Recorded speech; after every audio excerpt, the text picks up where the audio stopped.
Jadi perkara adab dan mahabbah ini sangat penting tuan dan puan dalam kita berthariqah ini. Dan ini kita terapkan di persulukan kita ini.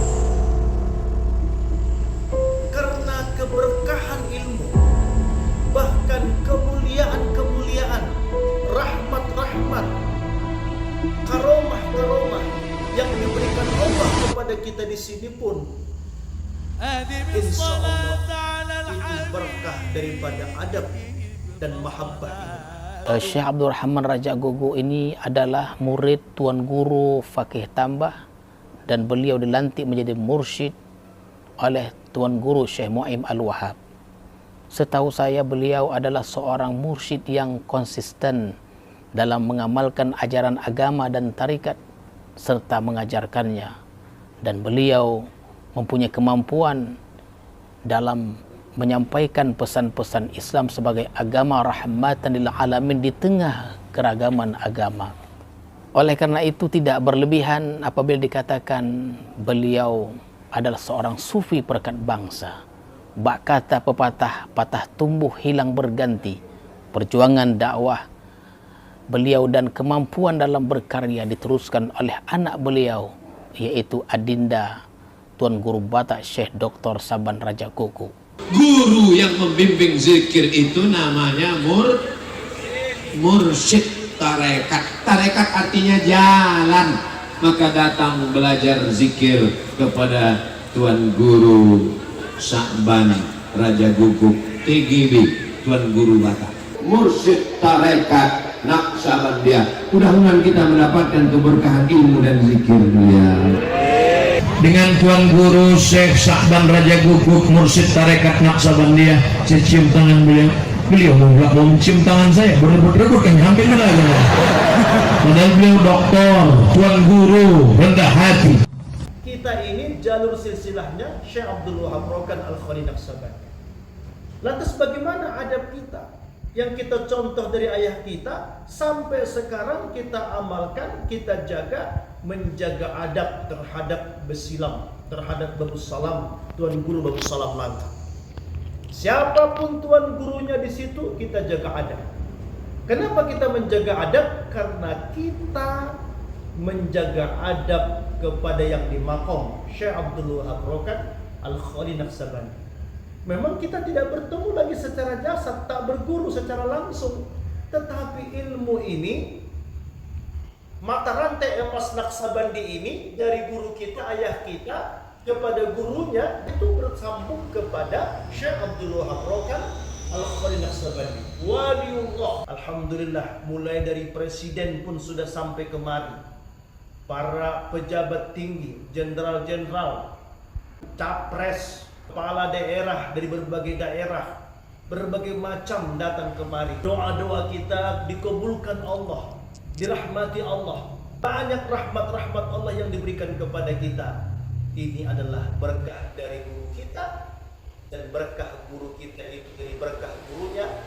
Hakikatnya berkah dari Syekh Abdul Wahab Rokan Al-Khali Naqsabandi. Kenapa? Karena beliaulah membawa silsilah thariqah ini sampai kepada negeri ini, sampai kepada Nusantara ini, yang sampai kepada kita jalur silsilahnya.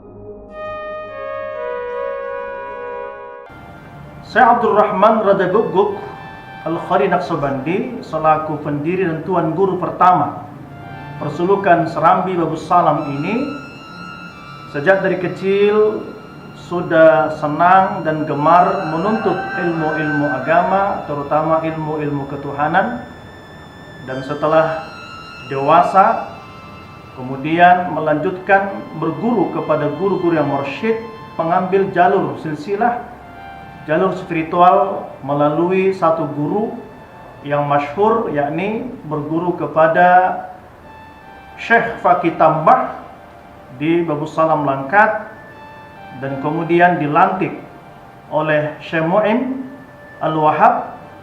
Keduanya adalah murid dan anak kandung dari Syekh Abdul Wahab Rokan, dan kemudian Allahyarham Tuan Guru Syekh Abdul Rahman Raja Guguk dilantik menjadi mursyid pada tahun 1976. Silsilahnya dari Babus Salam Syekh Abdul Wahab Rokan Al-Khari Naqsabandi, kemudian berlanjut kepada Syekh Sulaiman Zuhdi di Jabal Abi Kubis di Makkahul Mukarramah, kemudian bersambung kepada Syekh Sulaiman Qarimi. Dari Sulaiman Qarimi kemudian berguru kepada Syekh Abdullah Afandi, berguru kepada Syekh Maulana Khalid Diawal Qurri Baghdadi, berguru kepada Syekh Abdullah Hindi Dahlawi, berguru kepada Syekh Muhammad Samsuddin, berguru kepada Syekh Muhammad Nur Bidwani, berguru kepada Syekh Maulana Saifuddin, berguru kepada Syekh Muhammad Maksum, berguru kepada Syekh Ahmad Faruqi, berguru kepada Syekh Muhammad Baki, berguru kepada Syekh Maulana Hawajaki, berguru kepada Syekh Muhammad Darwis, berguru kepada Syekh Muhammad Jahid, berguru kepada Syekh Abdullah Samarkandi, berguru kepada Syekh Yarki Hisari, berguru kepada Syekh Muhammad Bukhari, kemudian berguru kepada Sultan Aulia Syekh Maulana Bakhuddin An-Naqsabandi, berguru kepada Syekh Said Amir Kula, berguru kepada Syekh Muhammad Babus Samasi, berguru kepada Syekh Ali Ramituni, berguru kepada Syekh Muhammad Syekh Mahmud Al-Juri Faknawi, berguru kepada Syekh Arif Priyukuri, berguru kepada Syekh Abdul Khaliq Fajadawani, berguru kepada Syekh Yaqub Yusuf Hamdani, berguru kepada Syekh Ali Farmadi, berguru kepada Syekh Hasan Harqani, berguru kepada Syekh Abu Yajib Bustami Sultan Arifin, kemudian berguru kepada Sayyidina Abu Ja'far Shadiq, berguru kepada Sayyidina Qasim, berguru kepada Sayyidina Salman Al-Farisi, sampai kepada Sayyidina Abu Bakar, dan kemudian langsung diturunkan dari Rasulullah Muhammad sallallahu alaihi wasallam, Sayyidul Awwalin wal Akhirin, Sayyidul Anbiya'il Mursalin, Sayyidul Alamin. Kemudian dari Jibril, dari Allah Subhanahu wa taala. Jadi silsilah kerohanian dari Pondok Persulukan Serambi Salam Simalungun ini bersambung atau sampai kepada Rasulullah sallallahu alaihi wasallam.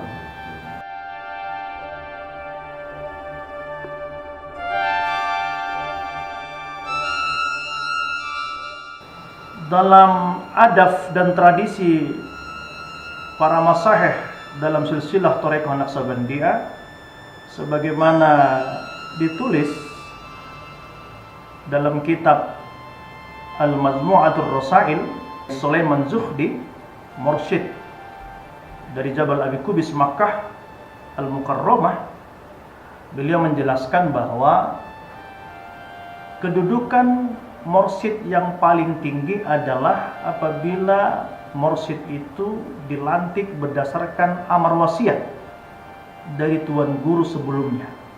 Ini makom kedudukan mursyid yang paling tinggi, yakni mendapatkan amar wasiat dari tuan guru sebelumnya. Alhamdulillah, saya termasuk yang dikaruniai Allah. Kita di sini, terutama saya, langsung mendapat wasiat dari guru sekaligus ayah saya, yakni Syekh Abdul Rahman Rajagul Khari Naqsabandi. Pada saat beliau akan berpulang ke rahmatullah, beliau telah memberikan wasiat kepada ibu saya dan beberapa khalifah-khalifah tua bahwa kalau beliau nanti meninggal, yang melanjutkan beliau sebagai mursyid adalah saya. Saya merupakan putra sekaligus khalifah langsung dari beliau. Pada tahun 2003, setelah saya melaksanakan sarjana di UIN Sumatera Utara, saya langsung kemudian bersuruh kepada beliau mendapatkan gelar khalifah. Sehingga demikian begitu beliau meninggal mendapat amar wasiat, tentu dalam adab-adab Thariqah Naqsabandiyah dengan pertolongan Allah dan berkat Rasulullah dan para masyayikh, saya menjadi mursyid menggantikan beliau.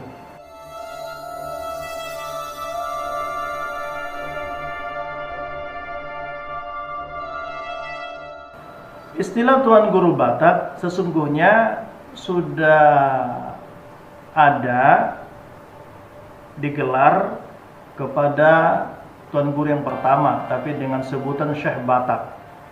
Kebetulan ayah saya suku Batak Toba pula, marga Raja Guguk pula, yang sangat sedikit kami Muslim. Karena beliau menjadi seorang mursyid Tuan Guru yang sangat langka, sehingga orang mengatakan Syekh Batak atau Syekh bersuku Batak. Tapi kemudian gelar Tuan Guru Batak menjadi populer ketika saya meneruskan beliau, karena gelar ini dimaksudkan lebih kepada panggilan Tuan Guru bersuku Batak. Selain itu juga tempat kita ini berada di daerah Batak, bahkan mayoritas penduduknya orang Batak, sehingga kemudian supaya lebih dekat dan lebih akrab, orang menyebutnya Tuan Guru Batak, artinya Tuan Guru bersuku Batak. Jadi bukan ini gelar adat, karena dalam terombo adat Batak tidak ada istilah Tuan Guru Batak. Tapi sesungguhnya gelar ini hanya untuk mengenal lebih dekat, maksudnya Tuan Guru bersuku Batak. Tentu ketika orang menyebut gelar Tuan Guru Batak, saya sebagai orang Batak tidak mungkin menolak itu, karena suku itu adalah pemberian Allah, anugerah Allah, takdir yang sudah ditentukan sebelum kita lahir.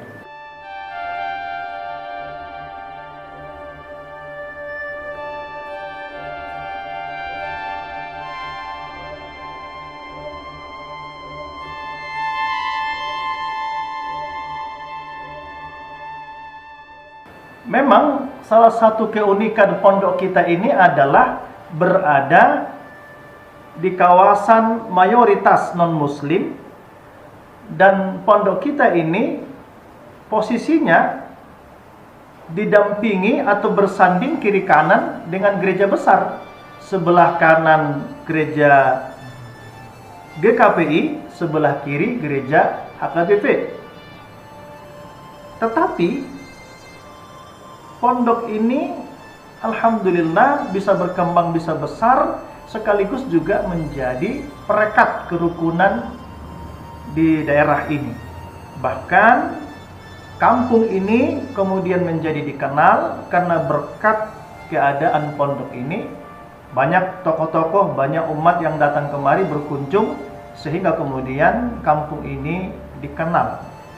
Dan ini juga sekaligus menjadi role model wajah bangsa kita. Meskipun kita berbeda-beda, bahkan rumah ibadah sekalipun saling berdampingan, tetapi kita bisa rukun, bisa damai.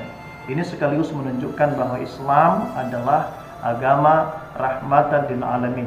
Dan bukan hanya itu saja. Penduduk desa Jawa Tengah ini, penduduknya berkisar kurang lebih 800 kakak. Tetapi Muslim sangat sedikit, sangat minoritas. Tetapi alhamdulillah, pondok persulukan ini ibarat cahaya yang senantiasa menerangi, memberikan pesan-pesan perdamaian, bukan hanya untuk daerah ini, tapi juga untuk bangsa.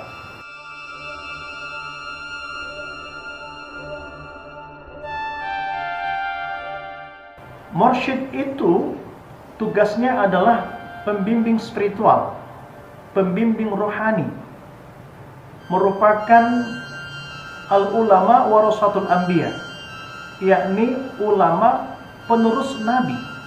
Jadi tugas mursyid itu adalah tugas para nabi dan rasul. Apa itu? Mentauhidkan Allah, mengajak orang kepada Allah, sekaligus juga memperbaiki akhlak manusia, memperbaiki akhlak umat.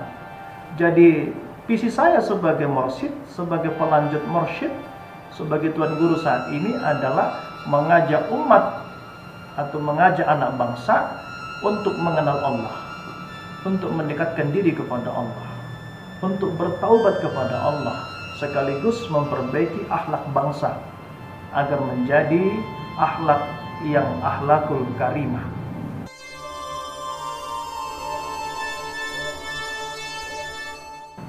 Sebagaimana saya jelaskan bahwa ilmu thariqah satu jalan mensucikan diri untuk mendekatkan diri kepada Allah sedekat-dekatnya untuk menggapai ridho Allah Subhanahu wa taala dengan mengamalkan ilmu zikrullah dan sunnah-sunnah lainnya yang dibimbing oleh seorang mursyid yang bersambung keguruan dan ilmu rohaninya sampai kepada Rasulullah.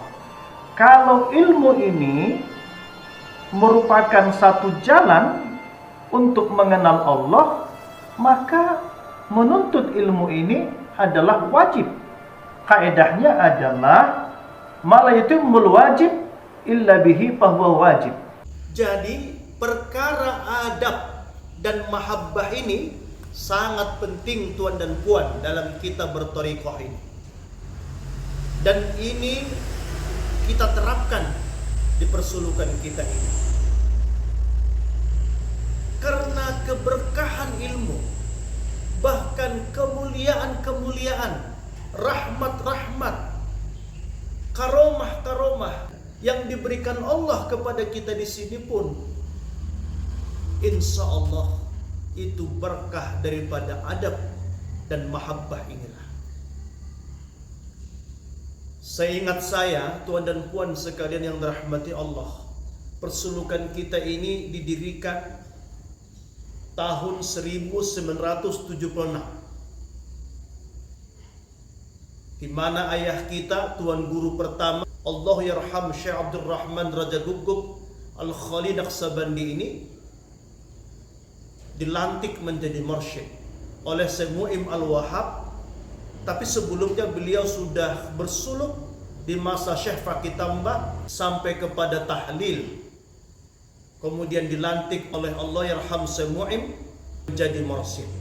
Saya belum lahir lagi saat itu. Tapi apa yang ingin saya sampaikan? Semenjak saya dalam kandungan sampai lahir, kemudian sampai kepada anak-anak yang sudah mulai mengerti, bahkan sampai saya kemudian sekolah, kuliah, dan sampai beliau kemudian berpulang ke rahmatullah, selama saya menyaksikan beliau sangat kuat dalam menjaga adab dan mahabbah ini. Perkara ibadah, Masya Allah, kalau tahun 76, 2010, kurang lebih 40 tahun beliau itu insya Allah senantiasa sholat berjamaah. Sejak dilantik menjadi khalifah dan menjadi mursyid, tidak pernah tanggal serban putihnya, jubahnya, sholat sunnahnya, senantiasa bertawajuh, bukan hanya sekedar malam Selasa sama malam Jumat, tapi setiap saat bertawajuh, habis sholat bertawajuh. Dari masjid kita ini yang masih musola, masih papan, masih kecil, beliau sudah istiqomah berpuluh-puluh tahun duduk bertawajuh dengan murid-muridnya, dengan para khodam-khodam yang ada di sini, seberapapun orangnya. Selain suluk, tapi setiap saat beliau tetap istiqomah, sholat berjamaah dan bertawajuh secara rutin sesuai dengan adab-adab thariqah. Sampai sekarang alhamdulillah ini kita jaga, kita mohon kepada Allah agar kita bisa melanjutkan, bukan hanya melanjutkan tapi semakin kuat dalam mengembangkan thariqah ini, terutama dalam menjaga adab ini. Apa yang kita perhatikan dari beliau tentang adab dan istiqomah, ini yang kita jaga. Kita ini kan umumnya Torekoh Naksabandiyah ini di Sumatera Utara ini, bahkan di Riau, bahkan sampai ke negeri jiran, negeri tetangga. Umumnya kan jalur silsilah Torekoh kita ini kan dari Syekh Abdul Wahab Rokan Al-Khori Naksabandi. Kita di sini, saya silsilahnya dari ayah kita, tuan guru pertama di sini Syekh Abdul Rahman Raja Guguk. Kemudian dari gurunya Syekh Mu'im Al-Wahab, yang sebelumnya juga dia tahlil dari Syekh Fakih Tambak. Baru kemudian mereka silsilahnya sampai kepada Syekh Abdul Wahab Rokan Al-Khali Naksabandi. Artinya kita ini jalur silsilahnya Syekh Abdul Wahab Rokan Al-Khali Naksabandi. Lantas bagaimana adab kita yang kita contoh dari ayah kita sampai sekarang kita amalkan, kita jaga, menjaga adab terhadap Besilam, terhadap Babu Salam, Tuan Guru Babu Salam Langka. Siapapun tuan gurunya di situ, kita jaga adab. Kenapa kita menjaga adab? Karena kita menjaga adab kepada yang di maqam Syekh Abdul Wahab Rokan Al-Khali Naksabandi. Memang kita tidak bertemu lagi secara jasad, tak berguru secara langsung, tetapi ilmu ini, mata rantai emas Naksabandi ini dari guru kita, ayah kita kepada gurunya, dan gurunya itu bersambung kepada Syekh Abdul Wahab Rokan Al-Khali Naksabandi, waliullah yang karomahnya luar biasa. Jadi kita jaga. Kita tidak penting mempersoalkan tentang ada madrasah besar, ada madrasah bawah, itu bukan urusan kita. Urusan kita adalah menjaga adab ke Babu Salam, terutama kepada tuan guru di situ, karena kita punya jalur silsilah kepada Syekh Abdul Wahab Rokan Al-Khali Naksabandi. Itu selalu kita jaga, termasuk mentakjimi. Karena apabila kita bertemu dengan beliau-beliau itu, maka yang kita pandang adalah Allah yarham Syekh Abdul Wahab Rokan Al-Khali Naksabandi. Ini adab. Dan kepada tuan guru yang saat ini, tuan guru Syekh Dr. Jikmal Quran, kita senantiasa berhusnudzon, berbaik sangka, dan mengambil berkah dari ketuan guruan beliau sebagai penerus waliullah Syekh Abdul Wahab Rokan Al-Khali Naksabandi. Kita juga harus meyakini bahwa keberkahan, kemuliaan, karomah, rahmat Allah yang diberikan kepada kita di tempat ini pun sesungguhnya itu adalah berkah dari Syekh Abdul Wahab Rokan Al-Khali Naksabandi. Memang kita berguru kepada Syekh Abdul Rahman Raja Guguk. Beliaulah yang mendirikan ini, berkah beliau lah ini. Tapi hakikatnya berkah beliau itu pun adalah berkah dari gurunya, hakikatnya berkah dari Syekh Abdul Wahab Rokan Al-Khali Naksabandi. Jadi, kalaupun diberi Allah kita di sini kemuliaan, diberi Allah rahmat, dikunjungi para tokoh-tokoh, para pejabat, alhamdulillah, mulai dari presiden pun sudah sampai kemari. Para pejabat tinggi, jenderal-jenderal, kemudian capres, kemudian kepala daerah dari berbagai daerah, berbagai macam datang kemari. Doa kita dikabulkan Allah, dirahmati Allah. Banyak rahmat-rahmat Allah yang diberikan kepada kita. Ini adalah berkah dari guru kita, dan berkah guru kita itu dari berkah gurunya, hakikatnya berkah dari Syekh Abdul Wahab Rokan Al-Khali Naksabandi. Kenapa? Karena beliaulah membawa silsilah Torekoh ini sampai kepada negeri ini, sampai kepada Nusantara ini, yang sampai kepada kita jalur silsilahnya. Begitu juga beliau, Syekh Abdul Wahab Rokan, mendapat berkah dari gurunya, terus sambung bersambung sampai kepada Rasulullah. Hakikatnya ini adalah sebuah rahmat dari Allah Subhanahu wa ta'ala.